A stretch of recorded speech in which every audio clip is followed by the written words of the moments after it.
오늘은 감찰하시는 하나님이라고 하는 제목으로 여러분들과 함께 말씀을 나누겠습니다. 오늘 본문의 말씀은 창세기 16장 7절로 13절에 있는 말씀입니다. 창세기 16장 7절로 13절입니다. 여호와의 사자가 광야의 샘 곁 곧 술길 샘물 곁에서 그를 만나 가로되 사라의 여종 하가라 내가 어디서 왔으며 어디로 가느냐. 그가 가로되 나는 나의 여주인 사레를 피하여 도망하나이다. 여호와의 사자가 그에게 이르되 내 주인에게로 돌아가서 그 수하에 복종하라. 여호와의 사자가 또 그에게 이르되 내가 내 자손으로 크게 번성하여 그 수가 많아 셀 수 없게 하리라. 여호와의 사자가 또 그에게 이르되 내가 잉태하였은즉 아들을 낳으리니 그 이름을 이스마엘이라 하라. 이는 여호와께서 내 고통을 들으셨음이니라. 하갈이 자기에게 이르신 여호와의 이름을 감찰하시는 하나님이라 하였으니 이는 내가 어떻게 여기서 나를 감찰하시는 하나님을 배웠는고 함이라. 아멘. 아브라함의 가정에 불화가 생겼습니다. 다툼이 생겼습니다. 그 이유가 무엇입니까, 여러분? 영감의 글에 보면 이렇게 기록을 해놨습니다. 영감의 글 부조와 선지자 145페이지에 보면 아브라함은 아들을 주시려는 약속을 의심 없이 받아들였으나 하나님께서 그가 정하신 시간과 방법대로 당신의 말씀을 성취시키도록 기다리지 않았다. 하나님의 능력에 대한 그의 믿음을 시험하기 위하여 지체되는 일을 허락하셨으나 그는 그 시험을 견디는데 뭐 했어요? 실패하였다. 믿음의 실패 때문입니다. 아브라함의 가정에 불화가 있고 다툼이 생긴 것은 믿음에 실패했기 때문입니다. 그러므로 우리가 살아가면서 믿음으로 결정한 후에는 어떤 문제가 생겨도 늘 언제나 믿음으로 반응해야 합니다. 늘 믿음으로 반응하며 살아가야 됩니다. 우리 믿음의 사람에게 있어서 삶의 방식은 하나밖에 없어요. 그 삶의 방식은 뭐죠? 오직 의인은 믿음으로 말미암아 살리라입니다. 오직 의인은 믿음으로 말미암아 살리라. 이것이 우리의 유일한 삶의 방식입니다.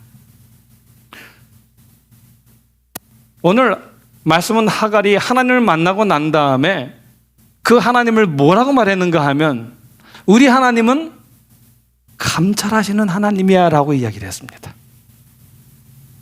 오늘 이 시간 우리는 하나님께서 왜 우리를 감찰하시는지 세 가지 이유를 좀 살펴보려고 합니다. 첫 번째, 하나님은 우리를 찾아오시기 위해서, 우리를 찾아와 만나기 위해서 하나님은 늘 우리를 감찰하십니다. 하갈이 주인 사라의 학대를 피해서 도망쳐 나왔습니다. 아마도 고향 애굽으로 돌아가려고 했던 것 같습니다. 그러나 여러분, 사막은 우리가 잘 아는 것처럼 고생길이에요. 고생길. 그렇죠? 예. 여기 광야 술길 샘 곁에 있다고 하는 성경절을 보니까 도망쳐 나와서 먹을 것도 없고 마실 물도 없었던 것 같아요.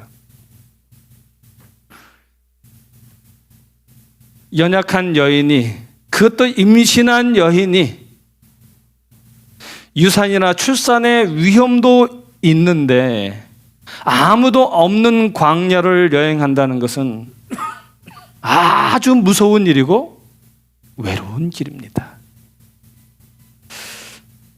사라의 학대가 얼마나 심했으면 그 죽을 수도 있는 그 광야의 길을 그는 걸어갔을까요? 그의 마음속에는 아마도 학대를 받느니 차라리 죽는 게 낫겠다라는 생각을 했는지 모르겠어요. 그러니까 그 혼자서 사막길을 걸어갔죠. 그 우물 곁에서 아마도 그 하갈은 지금까지 남에 의해서 살아온 자기의 서글픈 종살이, 또 남의 아이를 임신하게 된 자신의 처지와 또 학대, 또 그리고 광야에서 죽기를 바라는 자신의 서글픈 지금 인생을 돌아보고 있습니다. 그런데 하갈이 하나 잊은 게 있어요. 뭘 잊었습니까? 바로 소외되고 버림받은 자들의 친구 되시는 하나님을 잊어버렸어요. 그 순간 하나님께서 바로 하갈을 찾아오셨습니다. 창세기 16장 9절로 11절. 여호와의 사자가 그에게 이르되 내 주인에게로 돌아가서 그 수하에 복종하라. 여호와의 사자가 또 그에게 이르되 내가 내 자손으로 크게 번성하여 그 수가 많아 셀 수 없게 하리라. 여호와의 사자가 또 그에게 이르되 내가 잉태하였은즉 아들을 낳으리니 그 이름을 무엇이라 하라고요? 이스마엘이라 하라. 이는 여호와께서 내 고통을 들으셨음이니라. 여기 하나님께서 하갈을 찾아오셨습니다. 그리고 하시는 말씀이 내 여주인에게 돌아가라고 말씀하십니다. 돌아가서 그 수하에 복종하라라고 말씀하십니다. 그런데 하나님께서 무조건 돌아가라고 하시는 것이 아니라 돌아가 복종하며 견딜 만한 소망을 그에게 주십니다.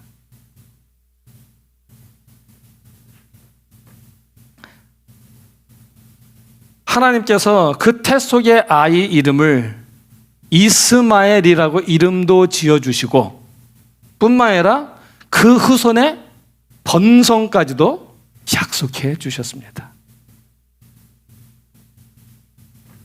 그래서 하갈이 주인에서 쫓겨난 그 처절한 상황에서 하나님을 만났다고 고백을 하는 장면입니다. 나의 하나님은 감찰하시는 하나님이야. 내 하나님은 내 모든 심정도 다 아시고, 그리고 그 하나님은 나를 늘 언제나 지켜보는 분이시라고 그는 고백하고 있는 것입니다. 굴곡진 내 인생과 모든 내 서러움을 아시는 하나님이시라고 그는 하나님을 찬양하고 있습니다. 내 모든 삶을 지켜주시며 돌보아 주시는 분이시라고요. 이것을 경험한 하갈이 하나님은 나를 감찰하시는 분이다라고 말합니다. 그 말은 이제는 내 모든 미래의 삶에 유일한 소망 되시는 분도 하나님 당신이십니다라고 고백하고 있는 거예요. 이처럼 우리 하나님은 소외된 사람들, 그리고 버림받은 사람들의 소망 되는 분이십니다. 아브라함도 사라도 그를 버렸지만 하나님은 하갈을 버리지 않으셨어요. 하나님은 그 하갈을 여전히 기억하셨고요. 하나님은 여전히 그 하갈을 지켜보고 계셨습니다. 그리고 그 하나님은 지금도 우리의 신음소리를 듣고 계십니다. 하나님은 애굽에서 이스라엘 백성들의 신음소리를 들으셨고요. 소경 바디메오의 신음소리도 들으셨고요. 뽕나무 위에 올라가서 소리 내지도 못하고 마음만 졸이며 지켜보고 있는 삭개오의 마음의 소리까지도 하나님은 들으셨어요. 사람들은 하갈을 비천한 종이라 업신여길지 모르지만 하나님은 포기하지 않으시고 끝까지 그 여인을 찾아내셨습니다. 이 하갈의 이야기는, 하갈을 만나시는 하나님의 이야기는 우리를 찾으시는 하나님의 이야기입니다. 하나님은 이렇게 말씀하세요. 요한복음 14장 18절에 보면, 요한복음 14장 18절이요. 내가 너희를 고아와 같이 버려두지 아니하고 너희에게로 오리라. 또 이사야 49장 15절 16절에도 이렇게 말씀하십니다. 여인이 어찌 그 전 먹는 자식을 잊겠으며 자기 태에서 난 아들을 긍휼히 여기지 않겠느냐. 그들은 혹시 잊을지라도 나는 너를 잊지 아니할 것이라.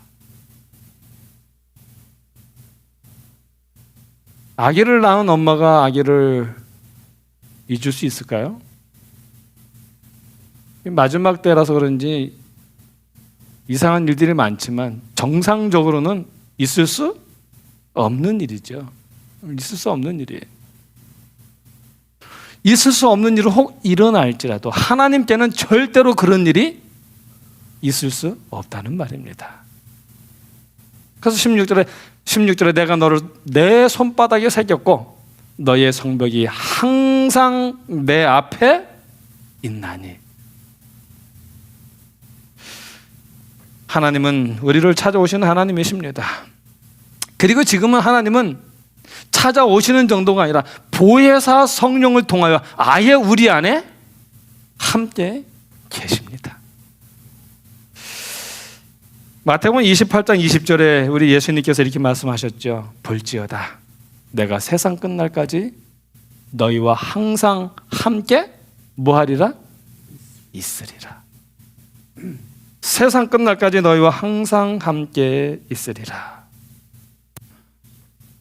우리 하나님께 감사해야 합니다.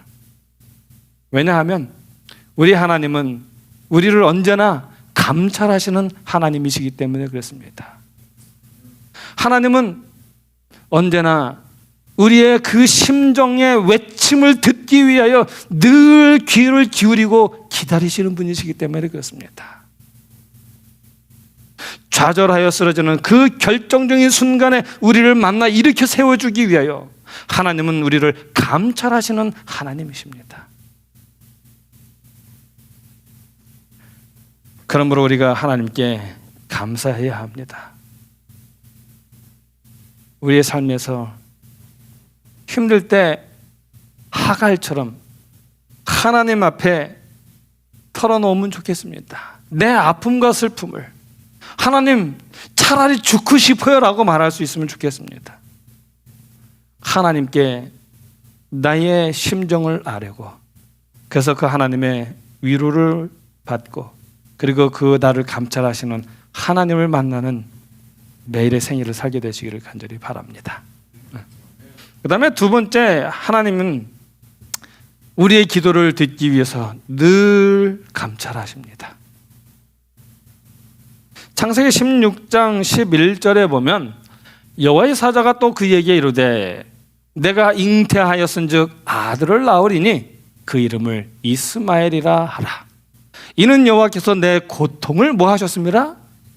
들으셨음이니라. 하나님은 그의 고통을 들으셨습니다. 하나님은 하갈을 만나 주셨고요. 또 그녀가 아들을 낳을 것도 알려주셨고요. 뿐만 아니라 그녀가 낳을 아들의 이름도 지어주셨습니다. 성경에 보면 태어나기 전에 하나님께 이름을 지어주신 경우가 여러 경우가 있어요. 우리가 잘 아는 것처럼 아브라함이 100세에 얻은 아들 이삭, 태어나기 전에 하나님께서 지어주신 이름이에요. 명년 이맘때에 사라가 아들을 낳을 것이라고요. 그래서 내가 너와 세우는 언약은 내 후손 이삭과 세운다고 말씀을 하셨거든요. 그 다음에 유다의 16대 왕 요시아 왕을 하나님께서 벌써 요시아가 태어나기 16대 왕인데 벌써 그보다 몇 대 전 왕 때 하나님께서 말씀하셨어요. 그 다음에 다윗 대신에 성전을 지을 평강의 왕 누구요? 솔로몬. 평강의 왕 솔로몬을 하나님께서 미리 말씀하셨어요. 그래서 전쟁을 하고 피를 많이 흘려서 안 되는데 네가 낳을 아들 솔로몬을 통하여 성전을 짓겠다 하나님께서 말씀하셨어요. 그 다음에 하나님은 광야에 외치는 자의 소리 있던 침례 요한 그리고 예수님입니다. 그 외에 이사야의 그 둘째 아들 마엘살랄 하스바스를 또 하나님께서 말씀하셨고요. 또 호세아의 그 딸 도르하마하고 셋째 아들 로함미를 말씀하셨어요. 하나님께서는 이스라엘 백성들에게 경고를 보내시면서 긍휼히 여김을 받아야 될 백성들에 대해서 말씀하셨고요. 그 다음에 이제 그의 셋째 아들 낳을 때는 하나님께서 그들에게 선언하시며 더 이상 내 백성이 아니다 라고 하는 이름으로 로함미라는 이름을 짓게 하셨죠. 그 다음에 성경에 보면 새 이름을 주신 일이 있어요. 아브람을 어떻게 해요? 아브라함이라고 하셨고 사레를 사라라고 하셨습니다. 또 야곱을 이스라엘이라고 하셨어요. 이상의 그 이름들은 하나님께서 친히 지어주신 이름들입니다. 그런데 이스마엘도 하나님이 친히 지어주신 이름이에요. 그 이스마엘의 이름의 뜻이 무엇입니까? 제가 노란색으로 표시를 해놨죠? 들으셨다는 것입니다. 하나님께서 하갈의 고통을 들으셨다는 것입니다. 이 말은 하나님께서 하갈의 고통과 그의 신음소리를 하나님이 이미 들으셨다라고 이야기하고 있습니다. 하나님은 우리를 들으시는 분이에요. 하나님께서 들으셨다라는 말은 하갈의 문제를 해결해 주셨다는 말이에요. 그러므로 여호와께서 들으셨다라는 말은 이미 하나님께서 우리의 부르짖음에 응답하셨다는 말이에요. 하나님은 응답하기 위하여 감찰하신다는 것입니다. 출애굽기 2장 23절로 25절에 보면 여러 해 후에 애굽 왕은 죽었고 이스라엘 자손은 고역으로 인하여 탄식하며 부르짖으니 그 고역으로 인하여 부르짖는 소리가 하나님께 뭐 했어요? 상달한지라. 하나님이 그 고통의 소리를 뭐 하시고요? 들으시고 아브라함과 이삭과 야곱에게 세운 그 언약을 모아사 기억하사 이스라엘 자손을 권념하셨더라. 이 말씀 후에 이어지는 내용이 뭡니까? 하나님께서 이스라엘 백성들을 애굽에서 구원하시는 이야기예요. 이후에 이어지는 이야기는 이스라엘 백성들을 애굽에서 건져내시는 이야기입니다. 하나님은 졸지도 아니하시고 주무시지도 아니하는 하나님, 우리를 감찰하시는 하나님이십니다. 하나님께서 이 하갈을 통하여 오늘 우리에게 하시는 말씀은 하나님께서 들으신다는 것입니다. 그 고통의 소리를 들으신다는 것입니다. 그리고 하나님께서 우리를 권념하신다는 것입니다.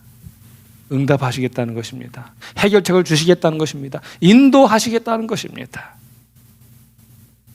저와 여러분의 삶이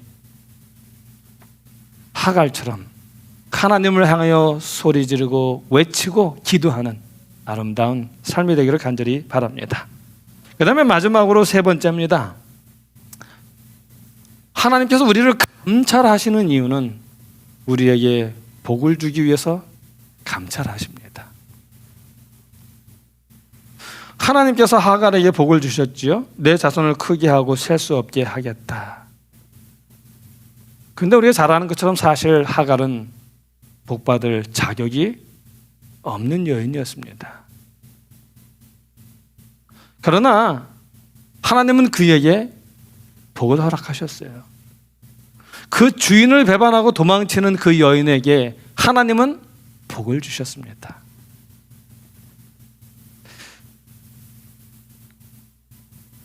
그 하갈은 오늘을 살아가는 우리들의 모습입니다. 우리도 날마다 배신하고 하나님으로부터 도망치고 숨는 하갈 같은 그런 존재들입니다. 그럴지라도 하나님은 우리를 복주시고 그리고 다시 우리의 주인 되신 예수님께 돌아가게 하시려고 우리를 늘 감찰하십니다. 어떻게 하면 우리를 다시 우리의 주인 되신 예수님께 돌아가게 할 수 있을까? 늘 우리를 눈여겨보고 계시는 분이십니다. 그러므로 우리는 감찰하시는 하나님을 온전히 믿어야 합니다. 또 복 주시고 회복시켜 주시는 하나님이심을 믿으시기 바랍니다. 성경은 말해요. 세상에서 가장 어리석고 불쌍한 사람이 누군가 하면 시편 10편 4절에 나와요. 여호와께서 감찰하지 않으신다는 거예요. 하나님이 우리를 감찰하지 않으시고 이 세상에 하나님이 어디 있어? 라고 말하는 사람들이 가장 불쌍한 사람들이라고 이야기를 합니다. 그러나 의인은 시편 11장, 히브리서 11장 6절에 보면 하나님이 계신 것과 또 자기를 찾는 자들의 상 주시는 이심을 믿는 자들이다라고 얘기를 합니다.